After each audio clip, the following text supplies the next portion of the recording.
તો finally guys હું આવી ગયો હતો બીજા મિની બ્લોગમાં. તો ગાઈઝ કાલે બેસતું વરસ હતું અને મારી વાળ અને દાઢી વધી ગઈ હતી.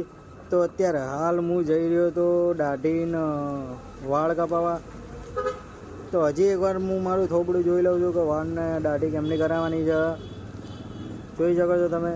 તો નીકળી ગયા હતા આપણે ઘેરથી રોકેટ લઈને. તો આપણે રોકેટ લઈને નીકળી ગયા હતા બજાર તરફ જવા માટે. તો હું તમને બજારનો પણ નજારો બતાવીશ. આપણે નીકળી ગયા હતા રોકેટ લઈને. તમે જોઈ શકો છો ગાઈસ તમે લોકો. ઓલો કાલે બેસતું વરસ હતું એટલે તમને વધારે પડતા ફૂલવાળા જોવા જ મળશે તમને બજારમાં. તો હું તમને બતાવીશ આ બ્લોગમાં. તો તમે નેક્સ્ટ સુધી બ્લોગ જોતા રહેજો. અને આવી ગયો બજારનો નજારો. તો તમે જોઈ શકો છો બજારમાં લાઇટો ને ફૂલવાળાની બધાય છે.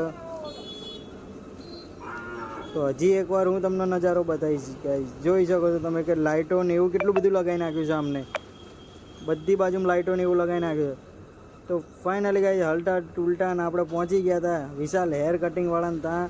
તો તમે લોકો પણ આવ્યા તો હશો ને, એકવાર કોમેન્ટ કરજો. અને ના આવ્યા ને તો તમે એકવાર જરૂર આવજો. બહુ મસ્ત વાળ કાપો છો અને હું આના ત્યાં જ કાપાવું છું. તો આપણે અંદર એન્ટ્રી કરીએ. તો આપણે અંદર એન્ટ્રી કરી નાખી હતી અને ફરી એકવાર આપણું થોબડું જોઈ નાખ્યું હતું વાળ કેમના કરાવવાના છે ને કેમના નહીં. તો વાળના દાઢી આપણે ફરી એકવાર જોઈ લીધું હતું કેમના કરાવવાના છે.